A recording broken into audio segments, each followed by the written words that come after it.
शांति। ओम शांति।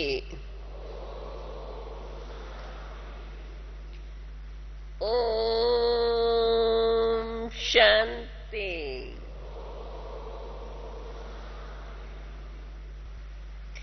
आज की मुरली है 15 तारीख सितंबर मास, 74 साल। पुरुषार्थ का अंतिम लक्ष्य है कौन सा? पुरुषार्थ का अंतिम लक्ष्य है अव्यक्त फरिश्तापन। अब फरिश्तापन की स्टेज को याद करो और अंदर की वृत्ति ऐसी बना दो, फिर मुरली सुनो, बड़ा मजा आएगा और सारा दिन ऑटोमेटिकली वह अंदर की कशिश बनी रहेंगी। बाबा कहते हैं अव्यक्त बाप दादा की मुरली, अभी तुम बच्चों का अंतिम स्थिति बनाने का अंतिम पुरुषार्थ चल रहा है। अभी तो बरोबर बाबा हमें कभी भी अचानक से कुछ भी हो सकता है, अचानक से कुछ भी हो सकता है। तो अभी तो प्रैक्टिकल अंतिम घर स्थिति का बनाने का अंतिम पुरुषार्थ चल रहा है। जो महारथी बच्चे निमित्त बने हुए हैं उनको अपने पुरुषार्थ के रफ्तार में भी सभी के आगे निमित्त बनना है। हर एक समझे हमें निमित्त बनना है, क्योंकि और सर्व के आगे तो सर्व हम निमित्त है ना। जो भी बाहर है परिवार में रहने वालों के आगे परिवार वाले उनको देखते हैं, और ऐसी स्थिति देखने से वो स्वयं भी फिर चलने लग जाएंगे। जो महारथी बच्चे निमित्त बने हुए हैं उनको अपने पुरुषार्थ की रफ्तार में भी सभी के आगे निमित्त बनना है। श्रेष्ठ पुरुषार्थ कौन सा होता है? श्रेष्ठ पुरुषार्थ कौन सा होता है? वो किसको देख फॉलो करेंगे?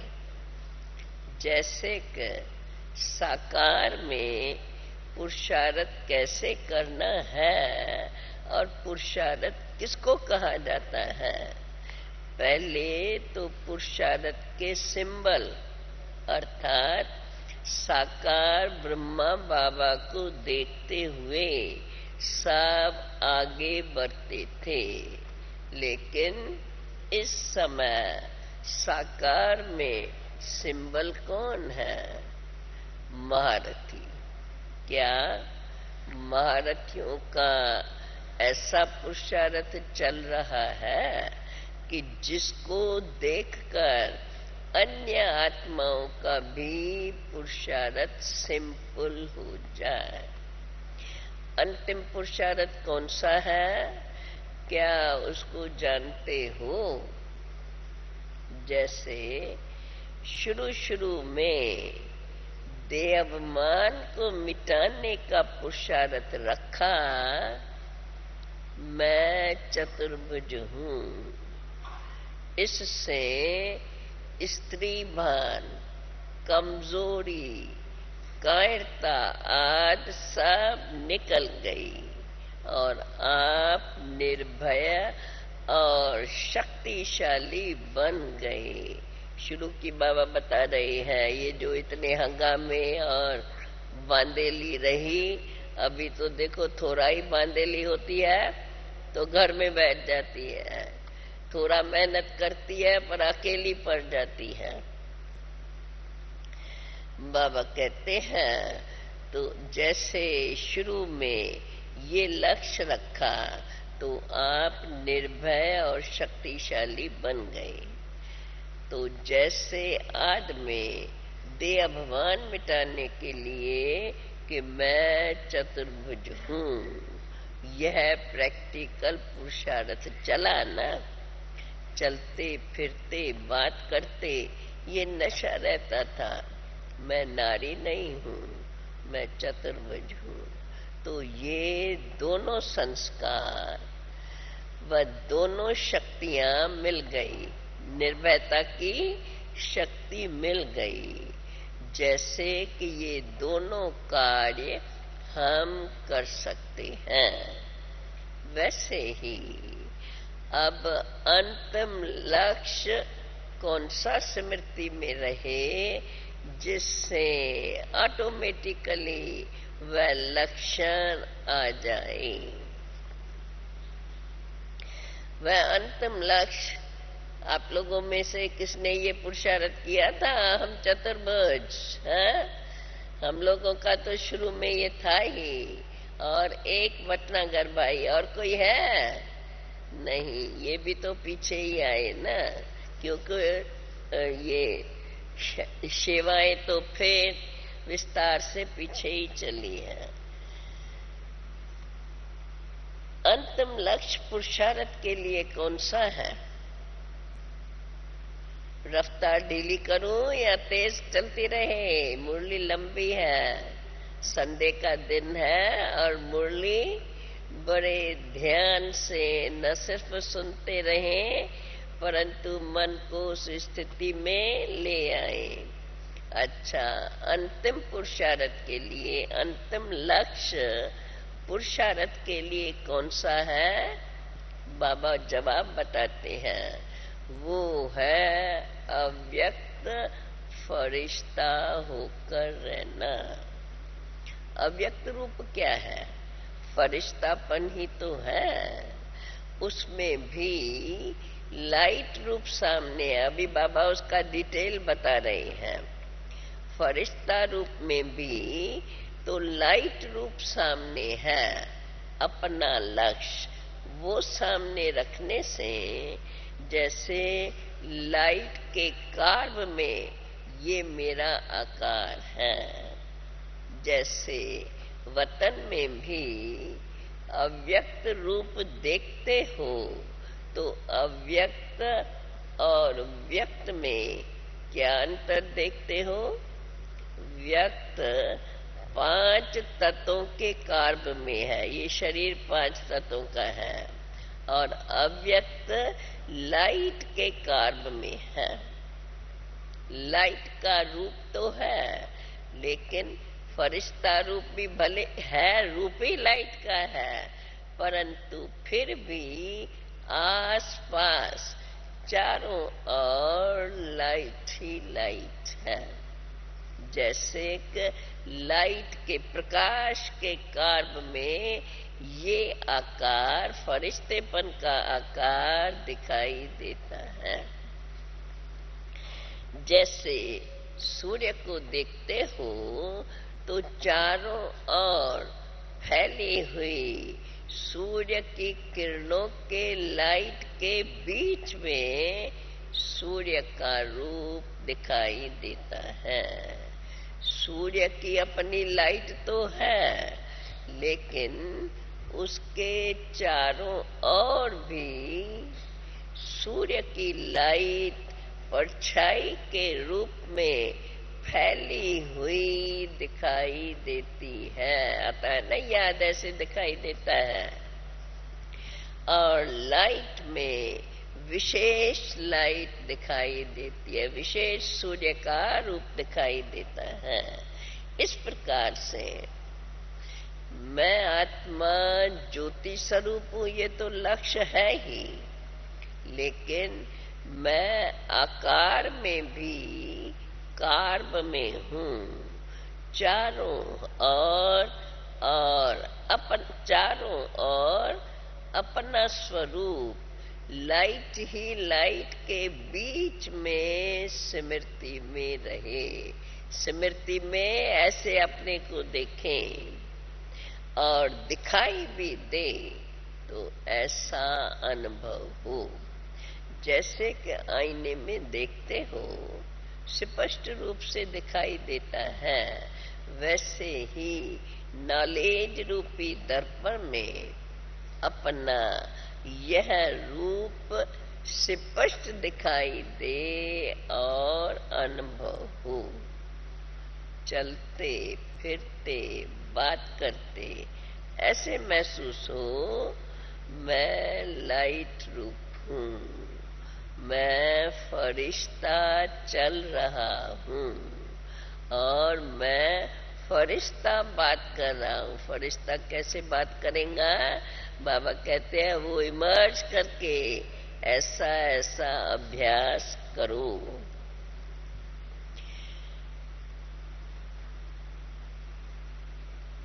तब ही आप लोगों की स्मृति और स्थिति का प्रभाव औरों पर पड़ेगा।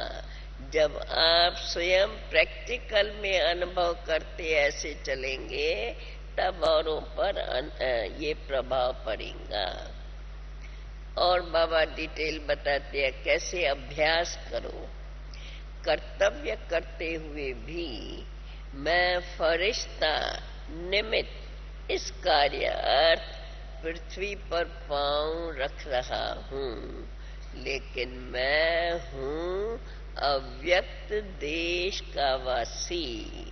अब इस स्मृति को ज्यादा बढ़ाओ, इस कार्य अर्थ फिर और ये क्या सोचो, मैं इस कार्य अर्थ अवतरित हुआ हूँ, अर्थात जैसे कि मैं इस कार्य अर्थ पृथ्वी पर वतन से आई हूँ।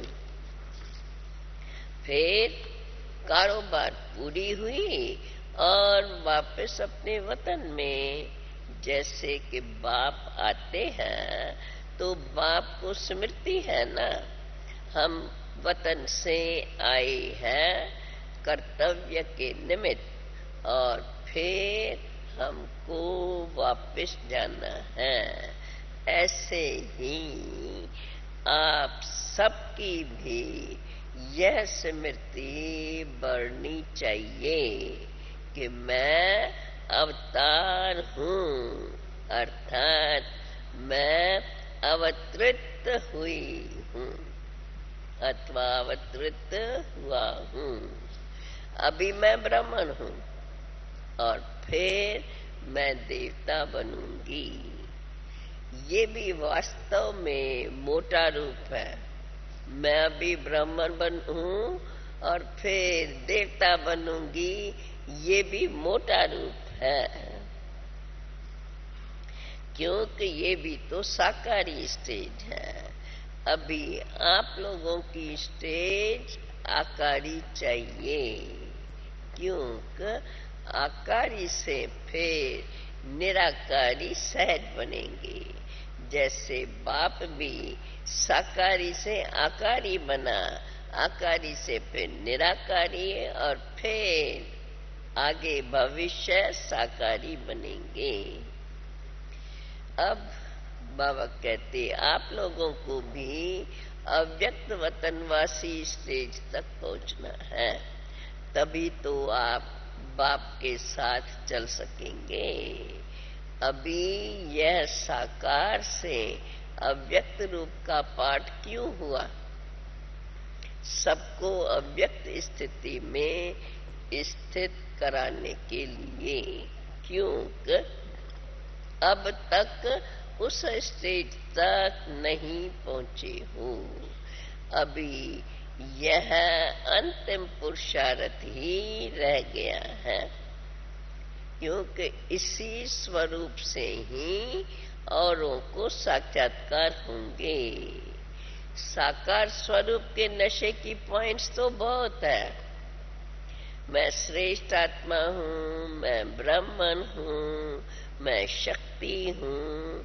इस स्मृति से तो आपको नशे और खुशी का अनुभव होता है, लेकिन जब तक इस अव्यक्त स्वरूप में लाइट के कार्य में स्वयं को अनुभव नहीं किया है, तब तक औरों को आपका साक्षात्कार नहीं हो सकेगा। क्योंकि जो दैवी स्वरूप का साक्षात्कार भक्तों को होगा, वो तो लाइट रूप के कार्य में ही हो सकेगा। जो दैवी स्वरूप का साक्षात्कार चलते फिरते रहने से ही होगा। इसी लाइट रूप के कार्य में चलते फिरते लाइट रूप के कार्य में अपन को अनुभव करे, तब ही उन्हों को भक्तों को साक्षात्कार होगा। साक्षात्कार भी तो लाइट के बिना नहीं हो सकता है। स्वयं जब लाइट रूप में स्थित होंगे, आपके लाइट रूप के प्रभाव से ही उनको साक्षात्कार होगा। जैसे शास्त्रों में दिखाते हैं, कंस ने कुमारी को मारा और वो उड़ गई, साक्षात रूपधारी हो गई और फिर आकाशवाणी की। वैसे ही आप लोगों का साक्षात्कार हो तो ऐसा अनुभव होगा। साक्षात्कार जब उन्हों को होगा तो क्या अनुभव होगा उन्हों को? मानो ये हम देवी के द्वारा आकाशवाणी सुन रहे हैं, वो सुनने के इच्छुक रहेंगे तो देवी या ये शक्ति मेरे प्रति क्या आकाशवाणी करती है। आप में अब ये नवीनता दिखाई दे, साधारण बोल नजर न आवे, ऊपर से ऐसे लगे ऊपर से आकाशवाणी हो रही है, बस ऐसा अनुभव हो। इसलिए कहा बाबा ने, इसलिए कहा कि अब बच्चे ज्वालामुखी बनने का समय है। अब आपका गोपीपन का पाठ समाप्त हुआ। महारथी जो आगे बढ़ते जा रहे हैं, उन्हों का इस रीत सर्विस करने का पाठ भी, जिस प्रकार अभी सेवाएं चल रही है, तो उन्हों का इस प्रकार से जो सर्विस करने का पाठ अभी चल रहा है, वो भी देखो ऑटोमेटिकली बदली होता जा रहा है ना। पहले आप लोग खुद जाके भाषणात करते थे और कोर्स कराते थे। अभी चेयरमैन के रूप में थोड़ा बोलते हो। कोर्स आज आपके जो साथी है वो बैठ करके कराते हैं। तो बाबा कह रहे हैं कि आप महारथी बन गए ना। अभी इस समय कोई को आकर्षण करना, कोई को हिम्मत और उल्लास में लाना, अब ये सर्विस रही हुई है। तो आगे इसमें भी थोड़ा थोड़ा अंतर आता जाएगा। इससे भी आगे बढ़कर, भले जो आया है अंतर, इससे भी आगे बढ़ करके यह अनुभव होगा जैसे कि अब आकाशवाणी हो रही है। कहेंगे ये कोई अवतार है और ये कोई साधारण शरीरधारी नहीं है। अभी तो अवतार प्रकट हुए हैं, जैसे कि साक्षात्कार में अनुभव करते करते देवी प्रकट हुई है।